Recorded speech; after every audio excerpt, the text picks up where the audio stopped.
Hello, CMC family.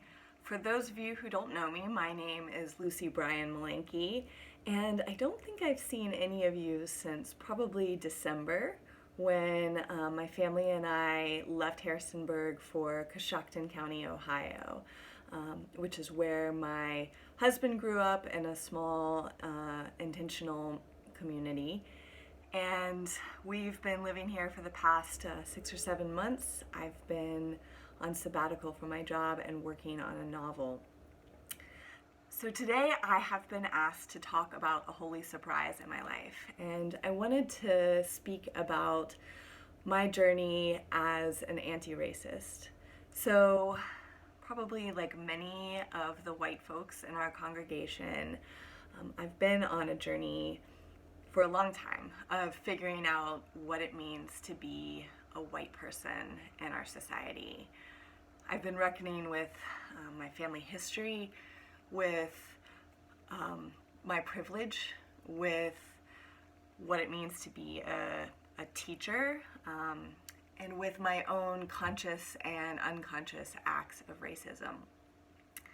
So sometime in the last decade, I feel like there's been sort of a shift from becoming aware and wanting to be a good person in my relationships to wanting to be actively involved in anti-racist work, in bringing down the structures that oppress Black and Brown and indigenous people in our country. So I've been educating myself, and lots of things have helped. Robin DiAngelo's book, White Fragility, the Sunday school that we had on race, conversations that I've had with friends of all colors have really helped me to grow in my identity as an anti-racist. But I have still struggled, I think, to enact that anti-racism, to figure out what that should actually look like in tangible ways. And so I think I have had some success in my classrooms.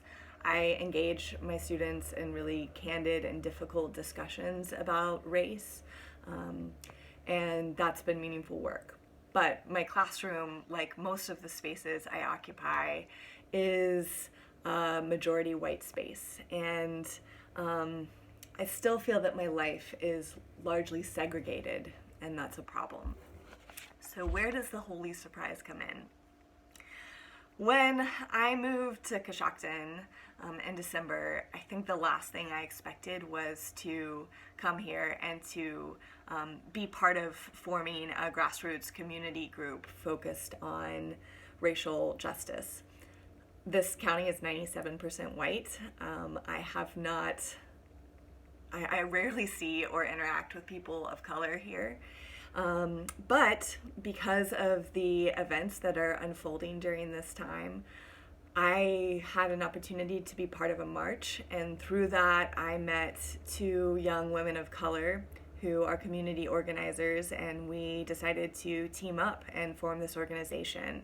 So our focus is on police reform, on holding story exchanges that allow people to come together and to talk about race, and on educating white people about the history of racism in this county and the racist present we have in this county. So I feel honored and excited and surprised to be a part of this work, and I just want to encourage those of you who maybe feel like you're spinning your wheels to keep moving, and this is I see now that a lot of what I've been doing and learning was seed work to make this possible. So I wish you well and send my love.